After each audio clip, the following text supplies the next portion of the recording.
Hello, it's my Eurovision 2020 Top 41 countdown, place number 1. Welcome to Matt Loves Eurovision. Please do click on the subscribe button and on that notification bell, and as always, please do like, share and comment below. So at very long last, and yes, the pandemic has meant that I've stretched out this countdown for many months, all the way into the new season. But finally reached the pinnacle of the top 41 of Eurovision 2020, and my personal winner for this year.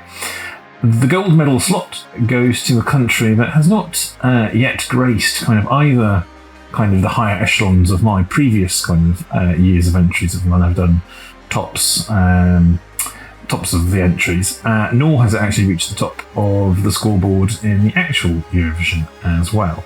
Although I should add that one of this country's songs did play quite a prominent part of my own wedding. So number 1 is Lithuania, The Roop, On Fire.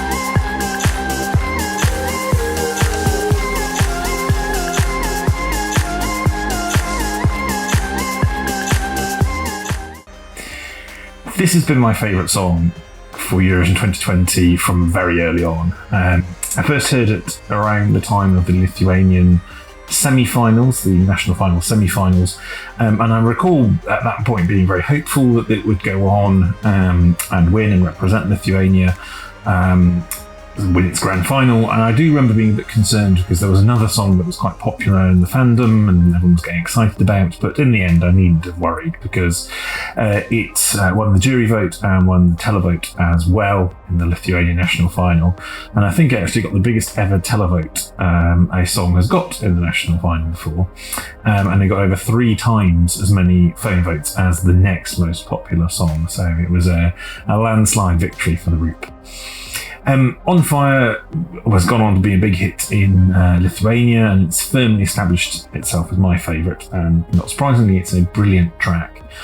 The Roop are a pop rock band, and the 3 members of the Roop have been together for quite a few years, and they've known each other even longer than that and worked together before.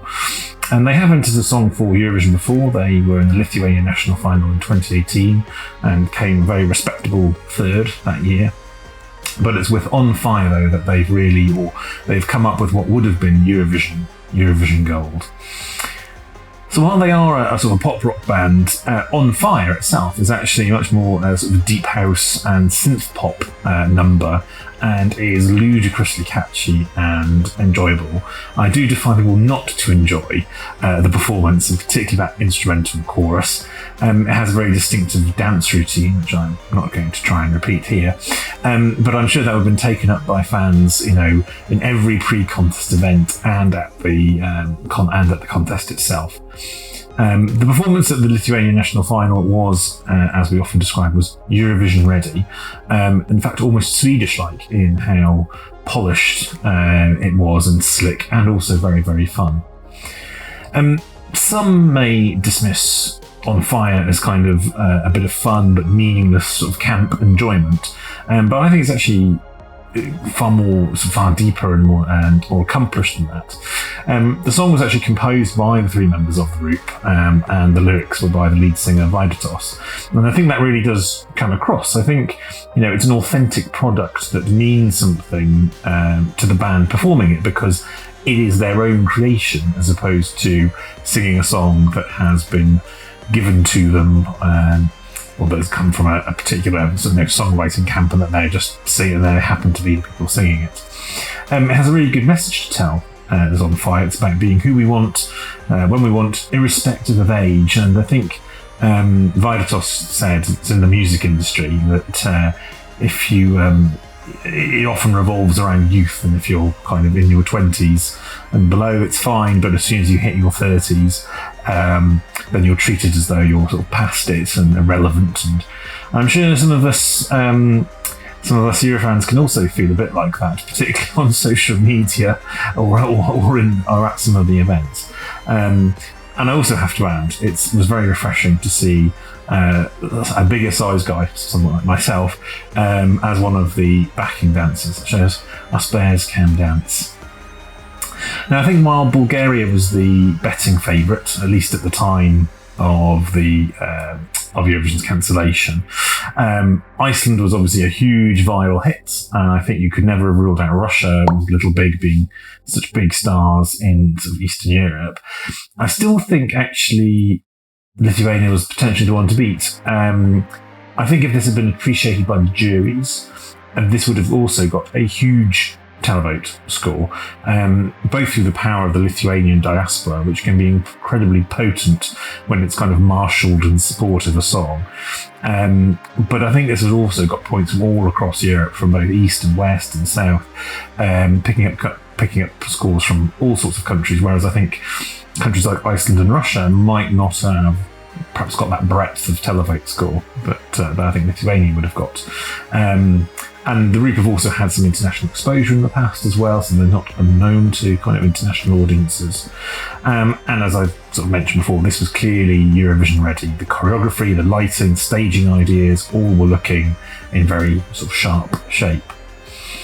So it's really painful that Lithuania have been thwarted of what was easily their best chance to win the contest, certainly to date, and match their Baltic neighbours, Estonia, Latvia, in with a contest win. And I have to say, On Fire would have been vastly superior to those, frankly, quite poor songs that Estonia and Latvia won with. I like a lot of other Estonian and Latvian songs, I should say, just not those particular ones. For all the excitement the group's chances generated, and they've been discussing in Lithuania about how and where they might host in the event that they won, it doesn't look like the group will get the chance to represent Lithuania next year, because, or certainly not automatically, as Lithuania are looking to stick with their national final format. Vaidotas has been writing some new songs. He's been off in some kind of woodland retreat through the summer. And so it's not impossible that either they may be back with a song, or they may have written something for someone else. That does seem a terrible shame, but on the other hand, you could look at it from the perspective that any follow-up would be a disappointment. And as for me, and for many others, I think On Fire was the winner of the Eurovision that never was.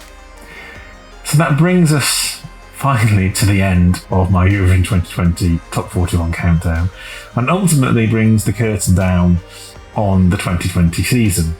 Now, as I said in my video introducing next Eurovision season, I'm planning plenty of new videos, but of course we'll always be interested to hear kind of what your ideas were or what you'd like me to focus on. So please do drop me a comment in one of my videos, and we will see you very soon.